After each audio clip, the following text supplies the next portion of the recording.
तो टीआरएनए को हम एडाप्टर इसलिए बोलते हैं क्योंकि इसमें एक ही समय में कई यूनिट आप बाइंड हो सकती हैं, इसलिए हम इसे एडाप्टर मॉलिक्यूल कहते हैं। टीआरएनए में टी स्टैंड करता है ट्रांसफर के लिए। अब यहाँ पे क्या चीज़ ट्रांसफर होगी, ये ट्रांसफर करेगा अमाइनो एसिड्स को, क्योंकि अब हमें प्रोसेस कौन सा करवाना है, ट्रांसलेशन। और ट्रांसलेशन के प्रोसेस में प्रोटीन का सिंथेसिस होगा। प्रोटीन कैसे बनता है, प्रोटीन की जो यूनिट होती है वो होती है अमाइनो एसिड, यानी कि बहुत सारे अमाइनो एसिड आपस में पेप्टाइड बॉन्ड से जुड़ते हैं और इसी यूनिट को हम क्या कहते हैं, प्रोटीन कहते हैं। तो प्रोटीन बनाने के लिए अमाइनो एसिड का आना ज़रूरी है। अमाइनो एसिड कौन लेकर आएगा, टीआरएनए लेके आएगा, इसीलिए हम लोग टीआरएनए को ट्रांसफर आरएनए कहते हैं। अब इसकी थ्योरी पढ़ने से पहले हम इसका स्ट्रक्चर देख लेते हैं। टीआरएनए के दो स्ट्रक्चर हैं, एक है 2D स्ट्रक्चर और दूसरा है 3D स्ट्रक्चर। तो सबसे पहले हम 2D स्ट्रक्चर देखेंगे। टीआरएनए का जो 2D स्ट्रक्चर होता है वो क्लोवर लीफ की जैसे है, तो इसे हम सेकेंडरी स्ट्रक्चर भी कहते हैं। और सेकेंडरी स्ट्रक्चर या फिर 2D स्ट्रक्चर इसका कैसा होता है, क्लोवर लीफ की जैसे। अब आप अगर टीआरएनए का स्ट्रक्चर देखें तो इसमें आपको यहाँ पे कई लूप दिखाई देंगे। जैसे एक ये डी लूप जो है ये फर्स्ट लूप है, ये वाला सेकेंड लूप है, और उसके बाद ये टी लूप ये थर्ड लूप होता है, ओ सॉरी वेरिएबल वाला जो होता है वो थर्ड लूप होता है, और ये जो टी वाला होता है ये फोर्थ लूप होता है। ठीक है, तो यहाँ पे आपको 4 लूप दिखाई दे रहे हैं। अब हम देखते हैं इन चारों लूप का काम क्या है।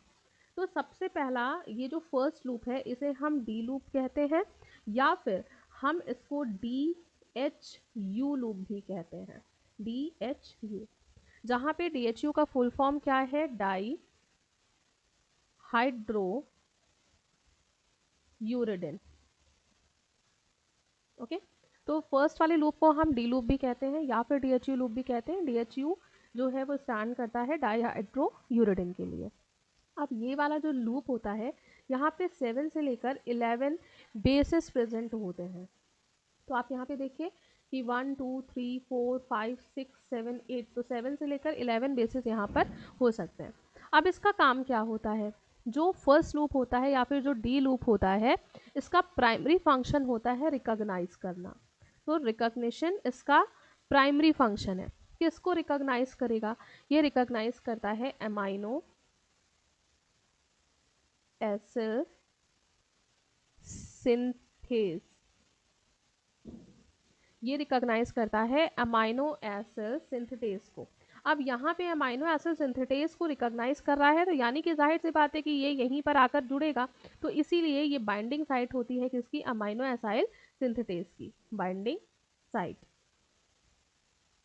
अब आते हैं सेकेंड लूप पे। जो इसका सेकेंड लूप है इसे हम एंटीकोडॉन लूप भी कहते हैं। एंटीकोडॉन लूप हम इसे इसलिए कहते हैं क्योंकि यहाँ पर आकर mRNA बाइंड होता है, इसीलिए हम इसे mRNA बाइंडिंग साइट भी कह सकते हैं। यानी कि ये एक ऐसी साइट प्रोवाइड करवा रहा है जहाँ पर आके mRNA जुड़ेगा। अब एंटीकोडॉन का मतलब क्या है, mRNA के ऊपर जो भी कोडॉन्स प्रेजेंट होंगे, जैसे ये mRNA है तो इसके ऊपर क्या प्रेजेंट होंगे, कोडॉन्स प्रेजेंट होंगे। ये कोडॉन्स हमेशा ट्रिपलेट में होते हैं, हम लोगों ने जेनेटिक कोड में देखा था। तो यहाँ पे जो कोडॉन्स प्रेजेंट हैं उनके एंटी कोडॉन प्रेजेंट होंगे इस जगह पे, तो इसीलिए हम इसे क्या बोलेंगे, एंटी कोडॉन लूप। अभी कैसे कोडॉन और एंटी कोडॉन आपस में मिलते हैं ये हम ट्रांसलेशन के प्रोसेस में देखेंगे। नेक्स्ट आता है इसका थर्ड वाला लूप जिसे हम बोलते हैं वेरिएबल लूप। वेरिएबल लूप का कोई फंक्शन अभी तक पता नहीं चला है। उसके बाद हम इसका फोर्थ लूप देखते हैं। फोर्थ लूप को हम टी साइज सी लूप भी बोलते हैं, या हम इसको टी लूप भी कह सकते हैं। अब इस टी ये भी किसी की बाइंडिंग साइट प्रोवाइड करवा रहा होगा, तो ये बाइंडिंग साइट प्रोवाइड करवाता है राइबोसोम की, तो इसीलिए हम इसे बोलते हैं राइबोसोमल बाइंडिंग साइट। जब ट्रांसलेशन का प्रोसेस होगा और टीआरएनए को राइबोसोम से बाइंड होना होगा, तो ये वाली जो साइट है ये आरएनए से बाइंड होने राइबोसोम से बाइंड होने वाली साइट है, तो ये आरएनए को बाइंड करवाएगा। तो जब ये साइट और आरएनए बाइंड होंगे जब ये साइट और राइबोसोम आपस में बाइंड होंगे तो हम इसको क्या बोलेंगे, टीआरएनए राइबोसोम कॉम्प्लेक्स, क्योंकि दोनों आपस में बाइंड हो रहे हैं, इसीलिए इसने क्या बनाया, टीआरएनए राइबोसोम कॉम्प्लेक्स। क्लियर। अब इसके बाद देखिए यहाँ पर ये इसका 5 प्राइम है, मतलब ये टीआरएनए ऐसे करके ये पूरा स्ट्रक्चर है ऐसे, ठीक है। तो एक इसका ये 5 प्राइम एंड है और दूसरा इसका ये 3 प्राइम एंड है। जो 3 प्राइम एंड होता है यहाँ पे भी बाइंडिंग साइट होती है अमाइनो एसिड की, तो हम इसे बोलते हैं amino acid binding site, binding site. यहाँ पे आके अमाइनो एसिड बाइंड होगा। अब ये जो अमाइनो एसिड होता है ये इस एंटीकोडॉन के अकॉर्डिंग आके बाइंड होगा यहाँ पे। ये हम लोग जब टीआरएनए की चार्जिंग पढ़ेंगे तब हम लोग देखेंगे कि इसके 3 प्राइम पे अमाइनो एसिड बाइंड होता है।